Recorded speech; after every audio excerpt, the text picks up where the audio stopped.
नमस्कार। आप अपने गांव के इस प्रांगण में इतनी बड़ी संख्या में शाम के समय में जुटे हैं, मुझे मेरी बात कहने का अवसर दे रहे हैं, आपसे मिलने का अवसर दे रहे हैं, इसके लिए आपका तहे दिल से शुक्रिया अदा कर रहे हैं, आपका आभार व्यक्त कर रहे हैं। देखिए, हमारा नाम है प्रशांत किशोर। हम कोनो नेता ना हैं, हम विधायक मंत्री ना हैं, हम तो मुखिया सरपंच भी नहीं हैं। बिहार के साधारण परिवार के लड़के हैं। संकल्प लिए हैं कि गांव देहात शहर कस्बा जितना बिहार में बा में पैदल चल के जाए। अभी 182 दिन हो गए चलो, पूरा बिहार चले में अभी 1-1.5 बरिस लागी।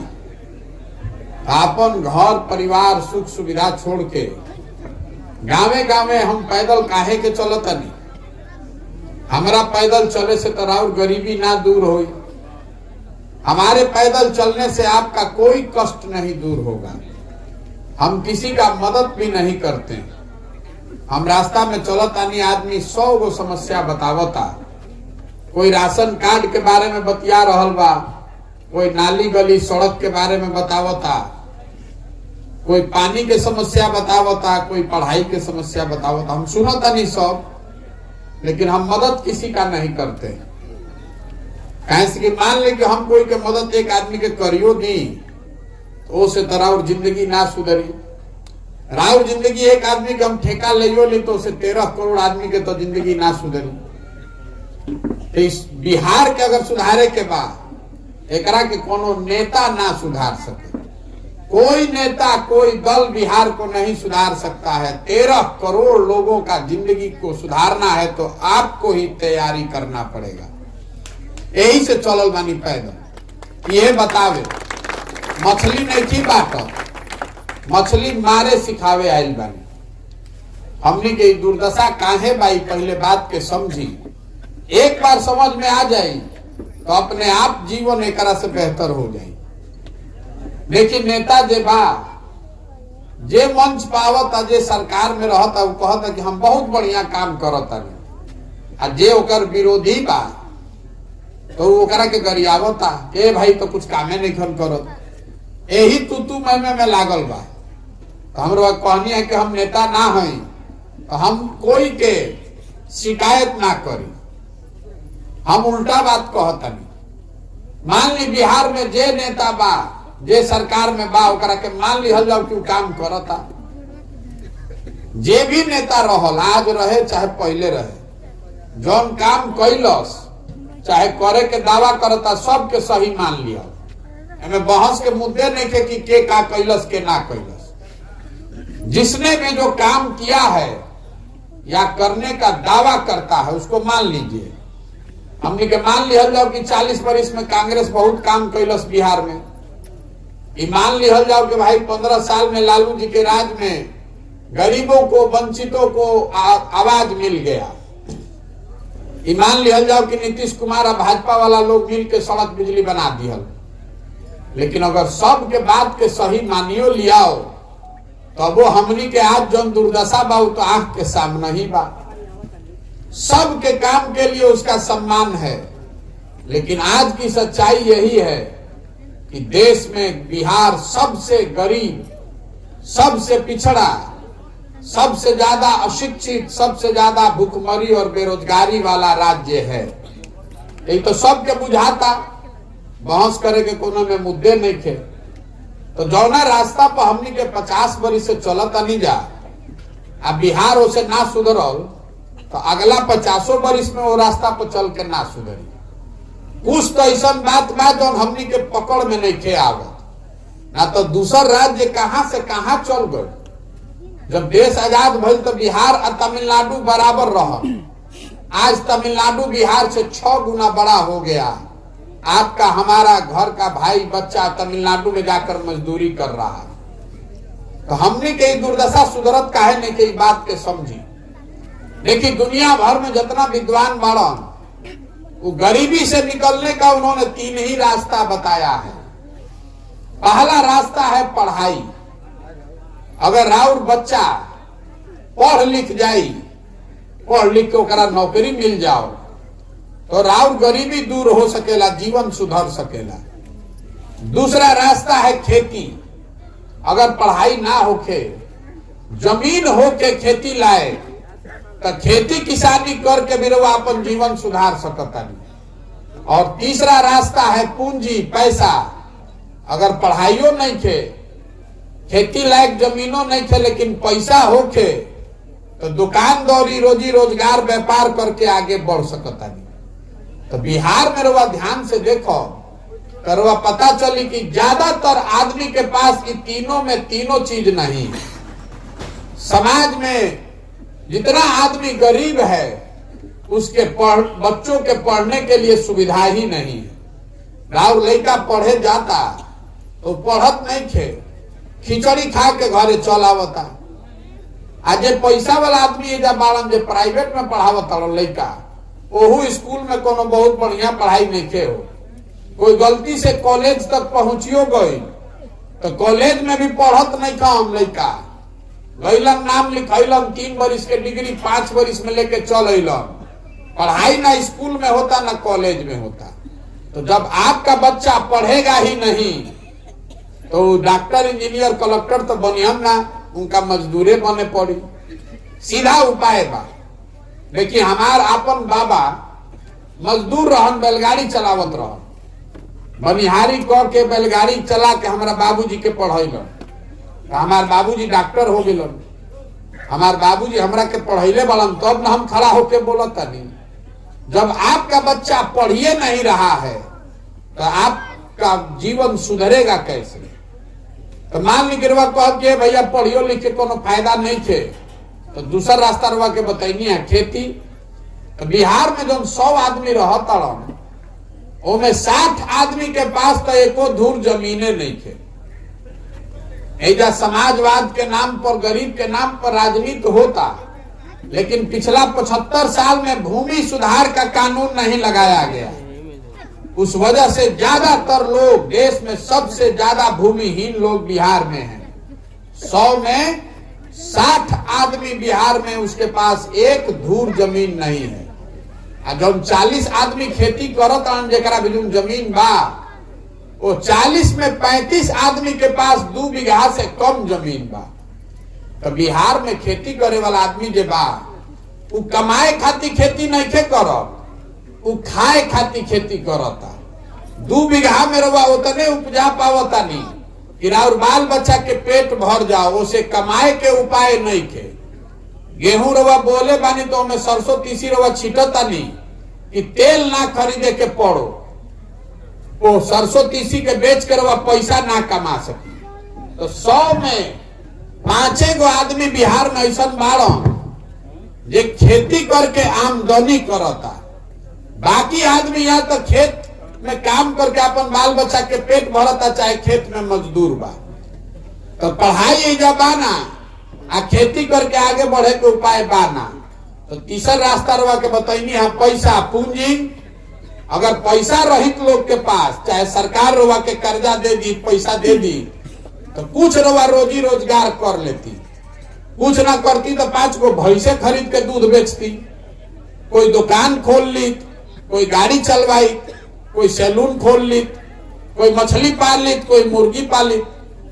तो बिहार में औसतन हमनी के एक आदमी कमाता 35,000 रुपया। एक याद रखो, एक आदमी साल में यहाँ 35,000 रुपया कमाता है औसतन। मतलब एक परिवार के आमदनी भइल 1.5 लाख रुपया। देश में कितना आदमी कमाता? देश में प्रति व्यक्ति आदमी कमा रहा है 1,45,000। बिहार में कमाता है आदमी 35,000। तो 35,000 में रुआ साल भर खाऊं के बा, बचाऊ के बा। तो 35,000 में रुआ खाइब का, बचाइब का। तो आपके पास शिक्षा है नहीं, खेती से आगे बढ़े के उपाय बाना, और पैसा पूंजी है नहीं के, तो गरीबी से रुआ निकलब कैसे? जितना हाथ पांव मारे के बाद मार ली, जितना घंटा रुआ मेहनत करे के बाद कर ली, जरा के वोट देवे के बाद दे दी। ये सुधर नहीं सकता जब तक यहाँ पर बच्चों के पढ़ने की व्यवस्था नहीं होगी। कि सब गरीब से गरीब बच्चा भी पढ़ लिख जाओ, तब तक सुधार ना हो सके। जब तक एजा खेती के कमाए वाला खेती ना बनावल जाए, ए भाई धान गेहूं होके चाहे ना, सब्जी फल मसाला होके, सरकार होकर भाव देव व्यवस्था बनाओ, ताकि रवा एक बीघा जमीन में तो में कुछ रवा कमाई, और हाथे हाथे पूंजी ना दियाई। रवा गांव में 100 पर 5% पर ब्याज पर कर्जा लेता नहीं। सरकार अगर वह कर्जा 10 रुपया सालाना पर देवे लागो, अभी रवा 60 रुपया सालाना लागता, तो कितना और फायदा हो जाए।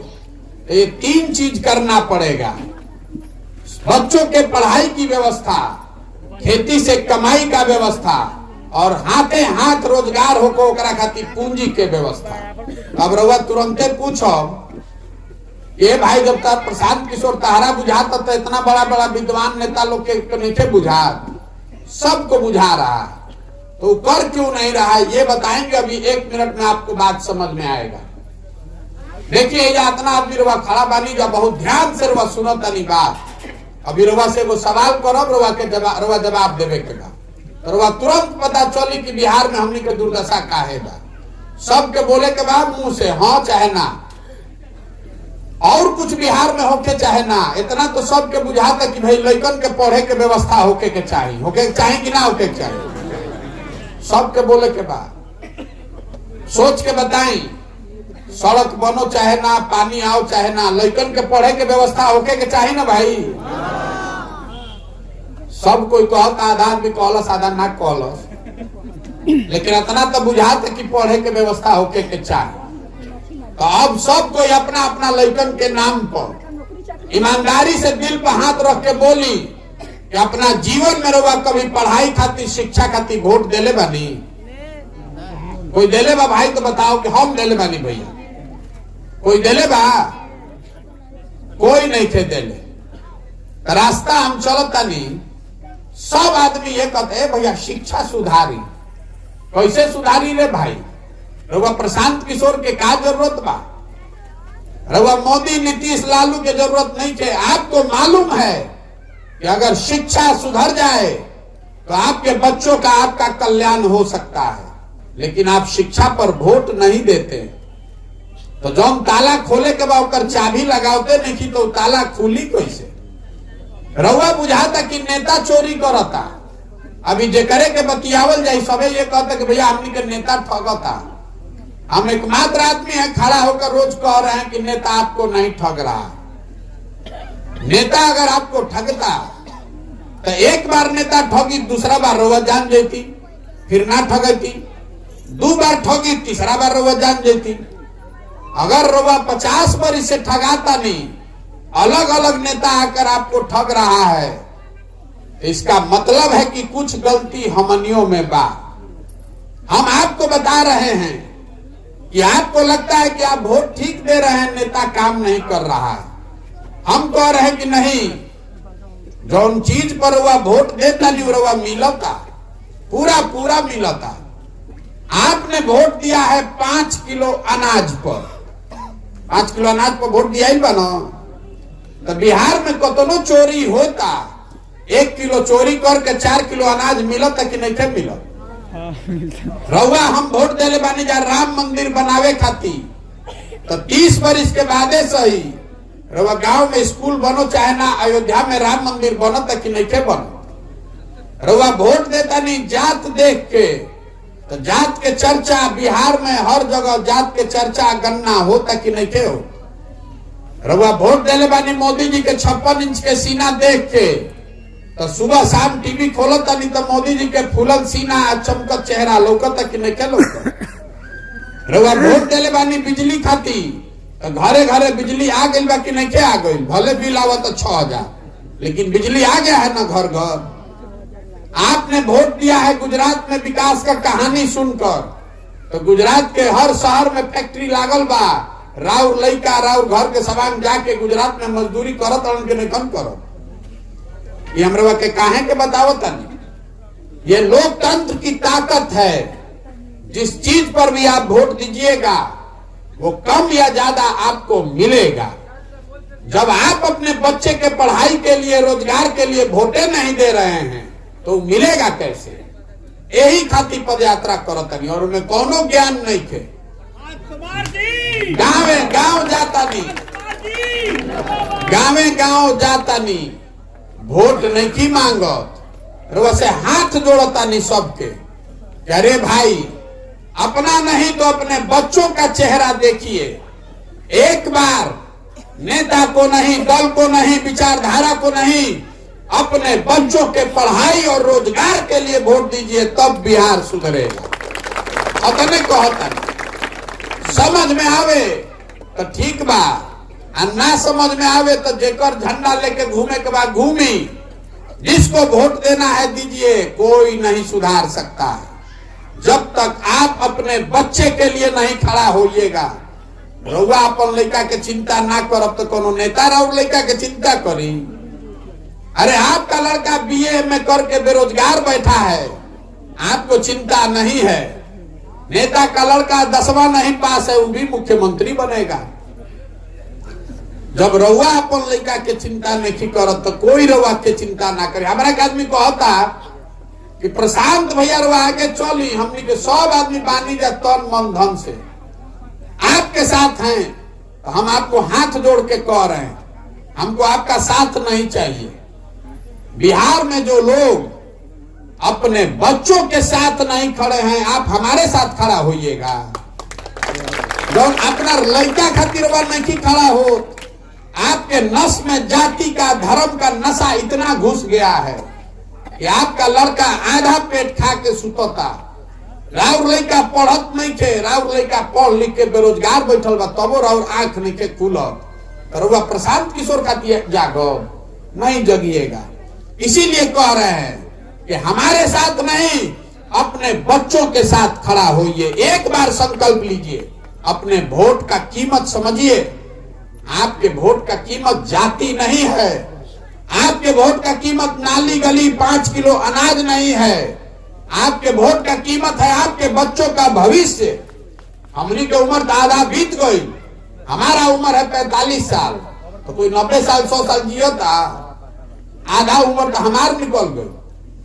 अरे कम से कम अपने बच्चों के लिए तो संकल्प लीजिए कि अपन जिंदगी तो बीत गई, अपन लड़कन के जिंदगी सुधारी, लड़कन को पढ़ाइए, उनके लिए रोजगार का व्यवस्था कीजिए, तबे सुधरेगा, न तो नहीं सुधरेगा।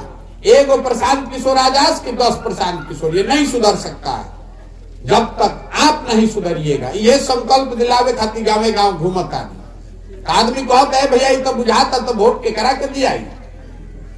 एजा तो 2 गो दले बा, एगो मोदी जी के भाजपा, एगो लालू जी के ललटेन। नीतीश कुमार बेचारे के तो पते नहीं थे कि कब ललटेन पकड़ के लटक जाइए ना, कब फूल पर बैठ के पवरे लगी। केकरा के वोट दिया तो हम आप दल बनाइए। हमरा के आदमी कहो तो दल बनावो, तो हम दल काहे नहीं बनावो भैया? बिहार में दल कैसे बनेला? जे बनैलस दल वह हो गई दल के नेता।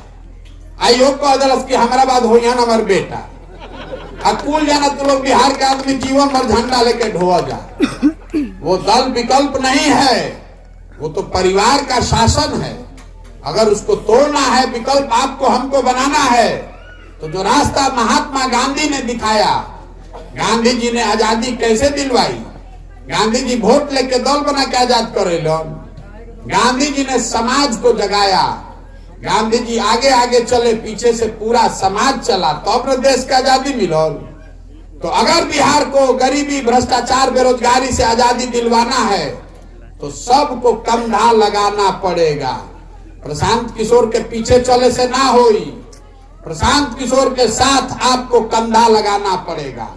ये मिलकर व्यवस्था बनानी पड़ेगी। तो पदयात्रा इसलिए कर रहे हैं कि गांव देहात, शहर, कस्बा से हर वो आदमी जो कह रहा ना भैया हमने के घर के बनावे के बाद, उसको बता रहे हैं कि आप व्यवस्था का चिंता मत कीजिए, संसाधन, जन बल, बाहुबल का चिंता मत कीजिए, रणनीति का चिंता मत कीजिए। वो चिंता अपने भाई, अपने बेटे प्रशांत किशोर पर छोड़िए। आप अपने बच्चे के लिए खड़ा होइए, खड़ा होइए। हम हाथ पकड़ के आपको जिताएंगे। ये हमारा के जाना तो यह न जाना था कि जौना दल के जौना नेता के हम हाथ पकड़ता नहीं चुनाव जीत जाला। तो इस बार संकल्प लिए हैं, किसी दल का नहीं, नेता का नहीं, आपका बिहार की जनता का हाथ पकड़े हैं और भरोसा रखिए आपको भी हारने नहीं देंगे। गरीब से गरीब आदमी भी जिसमें काबिलियत है, अगड़ा हो, पिछड़ा हो, हिंदू हो, मुसलमान हो, महिला हो, पुरुष हो, जो आदमी भी सही है, समाज का सही आदमी है, वो आए, इस व्यवस्था में कंधा लगाए और बराबरी के आधार पर एक नया विकल्प बनाए। और रउआ बताएं, इतना ध्यान से रउआ सुननी, इन प्रयास होके के चाहे कि ना होके के चाहे? प्रयास होना चाहिए कि नहीं होना चाहिए? अभी हमें गोरवा से नारा लगवाई, मैं बोलूंगा जय बिहार, आपको बोलना है जय जय बिहार, जय बिहार। छपरा के आदमी में हथने दम बा, जय बिहार, जय बिहार, जय बिहार। हम नारा बिना मतलब के हम नारा भी ना लगवाएं। रवा नारा सुन ले हो कब, हर हर मोदी, घर घर मोदी। 2014 में 2013-14 में हम यूपी बिहार में आई रही तो घर घर में आदमी मोदी जी के ना जानत रहे। ये नारा लिखवावल गई, हर हर मोदी, घर घर मोदी। तो हम ये नारा काहे लगवावता नहीं, जय बिहार, जय जय बिहार, इसको समझिए। इसलिए ये नारा लगवा रहे हैं कि बिहार में, समाज में हम लोग का आत्मसम्मान मर गया है। हर दिन पूरे भारत भर में बिहार के लड़का जो पढ़े जाता सन, मजदूरी करे जाता सन, जे करे मन होता उहे करिया देता, जिसको मन हुआ 2 थप्पड़ मार दिया। बिहारी मतलब बेवकूफ, बिहारी मतलब अनपढ़, बिहारी मतलब बुर्बक। कोई तमिलनाडु में मार दिलस, कोई गुजरात में मार दिलस, हमनी के सब आदमी बुर्बक बनी जा। अरे बिहार के आदमी बुर्बक नहीं है, यहाँ के नेताओं ने हम लोग को बुर्बक बना दिया है। ये तो ज्ञान की भूमि रही है, ये तो ज्ञान की भूमि रही है। देवताओं को भी बिहार में आकर ज्ञान मिला है। 1500 साल तक पूरे देश में बिहार से राजनीति हुआ है। हमनी क्या दुर्दशा देखी, हमनी के लड़कन के पढ़े खातिर, मजदूरी करे खातिर गुजरात या महाराष्ट्र जाए पड़ता, लात खाए पड़ता, जलील होके पड़ता। इसीलिए ये नारा लगवा रहे हैं हर आदमी से, इस मिट्टी का गौरव करना सीखिए। ये साधारण भूमि नहीं है। एक बार आप खड़े हो जाइएगा, अपने बच्चों के लिए खड़े हो जाइए, तो आप में, इस मिट्टी में, यहाँ के लड़कों में वो ताकत है कि हम लोग यहाँ ऐसी व्यवस्था बना सकते हैं कि पुराने जमाने के तरह देश भर से लोग पढ़ने के लिए और रोजगार के लिए बिहार में आएंगे। आप देखिएगा यहाँ के लोगों की ये ताकत है। अब हमारा के आदमी कहता ये भैया इतना बढ़िया बढ़िया बतियावत प्रशांत किशोर अपना खती का चाहता। कुछ आदमी के बुझाते कि हम बिहार में सरकार बनावे आई बानी, तो हम आपको बता रहे हैं कि आप हमको नहीं जानते, आप हमको नहीं जानते हैं। हम इतना छोटा सपना लेकर नहीं पैदा हुए। अगर हमारा सरकार में आवे कर रही तो नीतीश कुमार तो बेचारे रोजे फोन करते बाण, घबराते बाड़ा, काले जाएगा सरकार में शामिल हो जाएगा। ये सरकार बनाने का अभियान नहीं है। अपना जीवन का सब कुछ दांव पर लगाए हैं, क्योंकि मेरा सपना है कि अपने जीवन काल में इस देश के सबसे गरीब और पिछड़े राज्य बिहार को समृद्ध और अग्रणी राज्य के तौर पर देखना चाहता हूं। मेरा सपना है कि मेरे जीवन काल में ऐसा दिन आना चाहिए जब गुजरात, महाराष्ट्र, पंजाब से लड़के आकर बिहार में रोजी रोजगार करें, तब मानेंगे कि बिहार में विकास हुआ। आप बताइए कि होना चाहिए कि नहीं होना चाहिए? होना चाहिए ना भाई। हमने के लड़का पूरा भारत में घूम के मजदूरी करे खातिर पैदा भइल बड़न। संकल्प लीजिए, बिहार में ऐसी व्यवस्था बनाइए कि हम लोग के बच्चों को पढ़ने के लिए और रोजगार के लिए कहीं बाहर जाकर जलील नहीं होना पड़े। अगर ये बात समझ में आवे तो जन सुराज से जुड़िए, इसके मालिक मुखिया बनिए। और नहीं समझ में आए तो जिस दल का भी झंडा लेकर ढो रहे हैं ढोते रहिए, हमको उससे दिक्कत नहीं है। लेकिन उस दल, किसी दल का और विचारधारा नेता को देखकर वोट देते रहिएगा तो आपके बेटे का कल्याण नहीं होना है। और आप अपने बच्चों के भविष्य के लिए खुद ही जिम्मेवार होइएगा।